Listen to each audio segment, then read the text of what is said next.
2026 നിയമസഭാ തെരഞ്ഞെടുപ്പിൽ സ്ഥാനാർത്ഥിയായിട്ട് 140 മണ്ഡലങ്ങളിൽ ഏതെങ്കിലും ഒരിടത്ത് പോലും സ്ഥാനാർത്ഥിയായിട്ടുണ്ടായിട്ടില്ല. പാർട്ടിയുടെ പ്രാഥമിക അംഗത്വത്തിലില്ല, പാർട്ടിയുടെ ഒരു സ്ഥാനമാനങ്ങളിലുമില്ല, പാർട്ടിയുടെ പ്രാഥമിക അംഗത്വത്തിലുമില്ല. പാർട്ടിയിൽ നിന്ന് പുറത്താണ്, അധികാരത്തിൽ നിന്ന് പുറത്താണ്, ഒരു ഒറ്റയാൻ, ഒരു സ്ഥാനമാനങ്ങളുമില്ല, ഒരധികാരവുമില്ലാത്ത തീർത്തും ഒറ്റയാനായ രാഹുൽ മാങ്കൂട്ടം. ആ രാഹുൽ മാങ്കൂട്ടത്തിനെ സന്ദർശിച്ചിട്ട് രാഹുൽ മാങ്കൂട്ടത്തിനൊപ്പം എന്ന് പറഞ്ഞുകൊണ്ട് ഒരു പോസ്റ്റ് ഷൊർണൂരിൽ നിന്ന് UDFന്റെ സ്ഥാനാർത്ഥിയായി മത്സരിച്ച പി ഹരിഗോവിന്ദൻ ഇന്നിപ്പോൾ സോഷ്യൽ മീഡിയയിൽ കുറിച്ചിട്ടുണ്ട്. ഇതിന് താഴെ വലിയ രീതിയിലുള്ള കുരുപൊട്ടലുകളാണ് അന്തം കമ്മി അടിമകൾ നടത്തിക്കൊണ്ടിരിക്കുന്നത്. വലിയ രീതിയിലുള്ള കുരുപൊട്ടൽ. ഇപ്പൊ കഴിഞ്ഞ ദിവസം കരുനാഗപ്പള്ളി MLA CR മഹേഷ് രാഹുൽ മാങ്കൂട്ടത്തിനെ സന്ദർശിക്കുന്നു. അത് കഴിഞ്ഞിപ്പോൾ തൊട്ടടുത്ത ദിവസം പി ഹരിഗോവിന്ദനും രാഹുൽ മാങ്കൂട്ടത്തിനെ സന്ദർശിക്കുന്നു. എല്ലാവരും രാഹുലിലേക്ക് എത്തുന്നു. എനിക്കതിൻ്റെ ഗുട്ടൻസാണ് മനസ്സിലാകാത്തത്. പാർട്ടിയിലില്ലാത്ത, പാർട്ടിയുടെ സ്ഥാനമാനങ്ങളില്ലാത്ത, പാർട്ടിയുടെ പ്രാഥമിക അംഗത്വത്തിലില്ലാത്ത, MLA അല്ലാത്ത, അധികാരമില്ലാത്ത, കസേരകളില്ലാത്ത ഒരു വ്യക്തി, ആ വ്യക്തിയെ കാണാൻ ആളുകളുടെ പ്രവാഹമാണ്. ആളുകൾ എന്ന് പറയുമ്പോൾ ഇപ്പൊ ഷൊർണൂരിൽ നിന്ന് മത്സരിച്ച ഹരിഗോവിന്ദൻ, എല്ലാവരും രാഹുലിലേക്കാണ്. ഇതൊക്കെ കാണുമ്പോൾ ഒരു കുരുപൊട്ടുന്ന ഒരുപാടധികം ആളുകൾ വല്ലാതെ അങ്ങ് കുരുപൊട്ടിക്കൊണ്ടിരിക്കുക. രാഹുലിനെ ആര് ചെന്ന് കണ്ടാലും എല്ലാവർക്കും വല്ലാത്ത ഭയമാ, ഉള്ളിൻ്റെ ഉള്ളിൽ വല്ലാത്തൊരു ആശങ്കയാ. എന്താ ഇപ്പൊ ഇവനെ എല്ലാവരും പോയി കാണുന്നേ? എന്തെങ്കിലും അണിയറയിൽ നടക്കുന്നുണ്ടോ? ഇവനെന്താ തിരിച്ച് പാർട്ടിയിലേക്ക് എത്താൻ പോവുകയാണോ എന്നൊക്കെ രീതിയിൽ വലിയ ആശങ്ക. കാരണം പണിയെടുത്തത് അത്രയും വെറുതെയാകുമെന്നുള്ള ഭയം, ആ ഭയം തന്നെയാണ് ഇവരെയൊക്കെ അലട്ടുന്നത് എന്നുള്ളതാണ് നമുക്ക് മനസ്സിലാക്കാൻ സാധിക്കുന്നത്. ഇപ്പോൾ ഹരിഗോവിന്ദന്റെ കമന്റ് ബോക്സിൽ ഒന്നെടുത്ത് പരിശോധിച്ച് നോക്കിയാൽ വലിയ രീതിയിലുള്ള കുരുപൊട്ടലുകൾ കാണാൻ കഴിയും. ഞാനത് വായിക്കുന്നില്ല. അപ്പോൾ എല്ലാവർക്കും വലിയ കുരുപൊട്ടൽ. ഒരു ഭാഗത്ത് കൃമികീടങ്ങൾ അങ്ങനെ കിടന്ന് നിലവിളിക്കുകയാ. ഒരു പക്ഷേ തെരഞ്ഞെടുപ്പിന്റെ അവസാന ലാപ്പിൽ രാഹുൽ മാങ്കൂട്ടം നടത്തിയ ഒരു ഡിജിറ്റൽ യുദ്ധമുണ്ട് അല്ലേ, സോഷ്യൽ മീഡിയ യുദ്ധം. ആ സോഷ്യൽ മീഡിയ യുദ്ധം കേരളത്തിലെ 140 മണ്ഡലങ്ങളിലും മത്സരിക്കുന്ന UDFന്റെ സ്ഥാനാർത്ഥികൾക്ക് പല രീതിയിൽ അത് ഒരു വലിയ അനുകൂല ഘടകമായ കാര്യമാണ് അല്ലേ. രാഹുൽ ഒരു മണ്ഡലത്തിലും പ്രചരണത്തിന് പോയിട്ടില്ല. രാഹുൽ ഒരാൾക്കും വോട്ട് ചോദിച്ച് പൊതുരംഗത്തേക്ക് ഇറങ്ങിയിട്ടുമില്ല. പക്ഷേ രാഹുൽ അവസാന ലാപ്പിൽ നടത്തിയ ആ സോഷ്യൽ മീഡിയ യുദ്ധം അത് വല്ലാതെ ജനങ്ങളുടെ മനസ്സുകളിലേക്ക് എത്തിയിട്ടുണ്ട് എന്നുള്ള കാര്യത്തിൽ ഒരു തർക്കമില്ല. രാഹുലിന്റെ ആ ഒരു സോഷ്യൽ മീഡിയ യുദ്ധം കൊണ്ട് മാത്രം ആയിരക്കണക്കിന് വോട്ടുകൾ UDFന്റെ സ്ഥാനാർത്ഥികൾക്ക് ആ യുദ്ധം കൊണ്ട് മാത്രം ലഭിച്ചിട്ടുണ്ട് എന്നുള്ളത് മനസ്സിലാക്കാൻ സാധിക്കും. അതൊക്കെ മനസ്സിലാക്കിയ ആളുകളാണ് ഇപ്പൊ രാഹുൽ മാങ്കൂട്ടത്തിനെ തേടി എത്തുന്നത് എന്നുള്ളതാണ് ഞാൻ മനസ്സിലാക്കുന്നത്. മനസ്സിലായില്ലേ? അപ്പോൾ ഇതിൻ്റെയൊക്കെ രാഹുൽ നയിച്ച സോഷ്യൽ മീഡിയ യുദ്ധത്തിൻ്റെ പ്രതിഫലം, അല്ലെങ്കിൽ അതുകൊണ്ട് നേട്ടമുണ്ടാക്കിയ ആളുകൾ ഇന്ന് രാഹുലിനെ കാണാനെത്തുന്നു. അവർക്കത് ബോധ്യമായിട്ടുണ്ട്. അതിൻ്റെ കാരണത്താൽ അവർക്ക് വോട്ട് കിട്ടിയിട്ടുണ്ടെന്ന് ഇവർക്കൊക്കെ ബോധ്യമായിട്ടുണ്ട്. അതുകൊണ്ട് തന്നെയാണ് ഇവരൊക്കെ ഇപ്പോൾ രാഹുലിനെ തേടി എത്തുന്നത് എന്നുള്ളതാണ് മനസ്സിലാക്കാൻ സാധിക്കുന്നത്. അപ്പോൾ പറഞ്ഞു വരുന്നത്, ഒരു വലിയ തിരിച്ചുവരവ് മെയ് 4 റിസൾട്ട് എണ്ണിക്കഴിയുമ്പോൾ കേരളത്തിലെ UDFന്റെ സർക്കാർ അധികാരത്തിൽ വന്നു കഴിഞ്ഞാൽ പിന്നെ നടക്കാൻ പോകുന്ന പട്ടാഭിഷേകം അത് രാഹുൽ മാങ്കൂട്ടത്തിൻ്റെ പാർട്ടിയിലേക്കുള്ള തിരിച്ചുവരവായിരിക്കും എന്നുള്ള കാര്യത്തിൽ ഒരു തർക്കവും വേണ്ട. അതിനുള്ള പണികളൊക്കെ അണിയറയിൽ ഒരുങ്ങി നടക്കുന്നുണ്ട് എന്നുള്ളത് തന്നെയാണ് മനസ്സിലാക്കാൻ സാധിക്കുന്നത് എന്നുള്ളതാണ്. മനസ്സിലായില്ലേ? നമ്മളും ആഗ്രഹിക്കുന്നത് അതാണ്.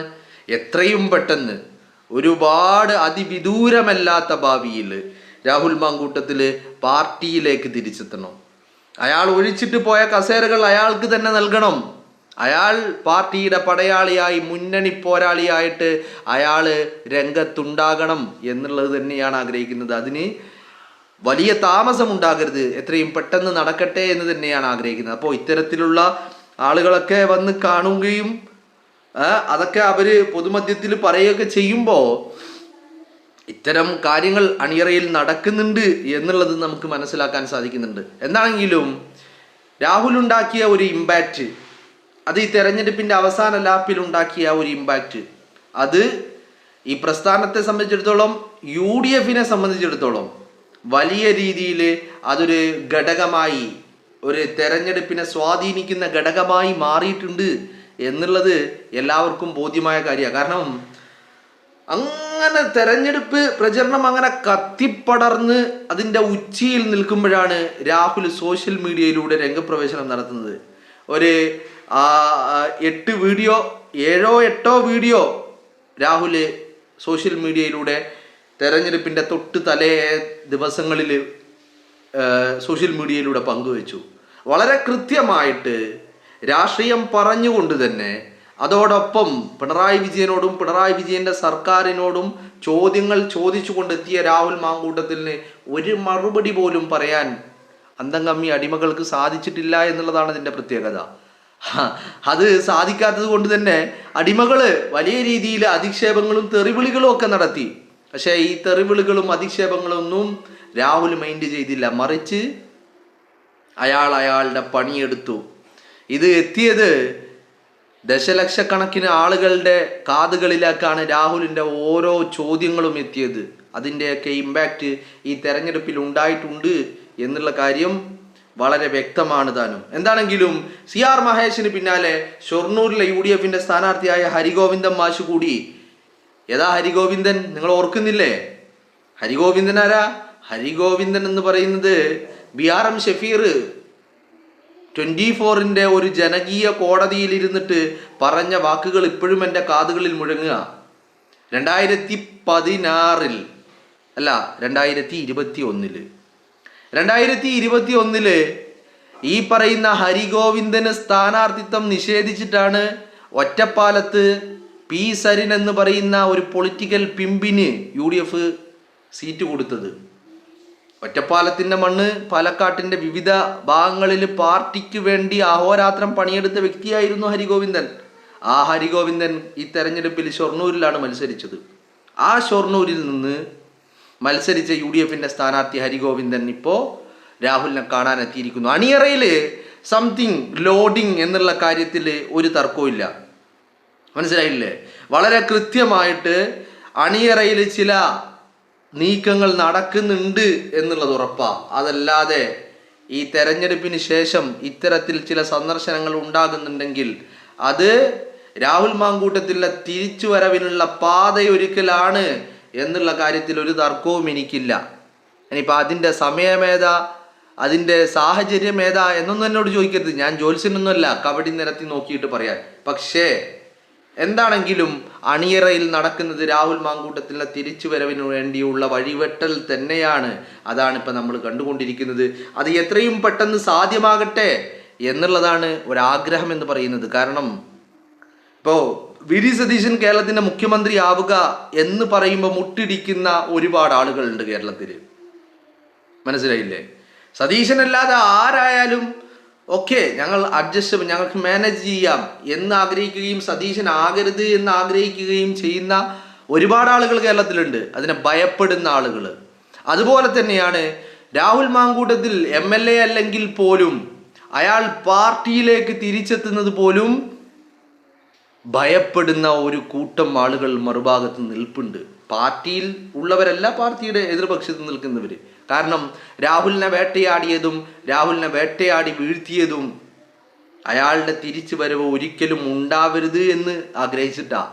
അപ്പോൾ അങ്ങനെയുള്ള ഒരു വ്യക്തി പാർട്ടിയിലേക്ക് തിരിച്ചെത്തിക്കഴിഞ്ഞാൽ ഉണ്ടാക്കാൻ പോകുന്ന ഇമ്പാക്റ്റ് എത്രത്തോളമാണ് എന്നുള്ളത് ശത്രുപക്ഷത്ത് നിൽക്കുന്നവർക്ക് നല്ല ബോധ്യമുണ്ട്. അതുകൊണ്ട് തന്നെയാണ് രാഹുൽ മാങ്കൂട്ടത്തിനെ ആരെങ്കിലും ചെന്ന് കണ്ടാൽ, ആരെങ്കിലും രാഹുലുമായിട്ട് സംസാരിച്ചു കഴിഞ്ഞാൽ പലർക്കും കുരുപൊട്ടുന്നതിൻ്റെ കാരണം അത് തന്നെയാണ് ഒരുപക്ഷെ ഈ തിരിച്ചുവരവ് പ്രതീക്ഷിക്കുന്ന അല്ലെങ്കിൽ അങ്ങനെ ഒരു തിരിച്ചുവരവ് ഉടൻ ഉണ്ടാകുമെന്ന് തിരിച്ചറിഞ്ഞ ചില ആളുകൾ അണിയറയിൽ ചില സജീവ നീക്കങ്ങൾ നടത്തുന്നതായിട്ടും നമുക്ക് മനസ്സിലാക്കാൻ സാധിക്കുന്നുണ്ട്.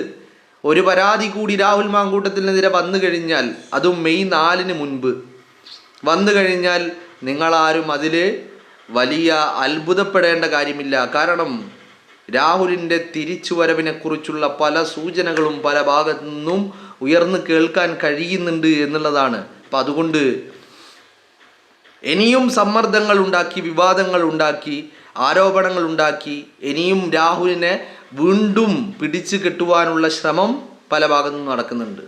അപ്പോൾ എന്തൊക്കെയാണെങ്കിലും ഇത്തരത്തിലുള്ള കോൺഗ്രസിൻ്റെ പ്രധാനപ്പെട്ട നേതാക്കളായിട്ടുള്ള ആളുകൾ തന്നെ രാഹുൽ മാങ്കൂട്ടവുമായിട്ട് കൂടിക്കാഴ്ചകളും ചർച്ചകളും നടത്തുന്നു എന്നറിയുമ്പോൾ അത് വലിയ രീതിയിൽ പ്രതീക്ഷകൾ തന്നെയാണ്. രാഹുലിൻ്റെ തിരിച്ചുവരവിനെ കുറിച്ചുള്ള പ്രതീക്ഷകൾ തന്നെയാണ്.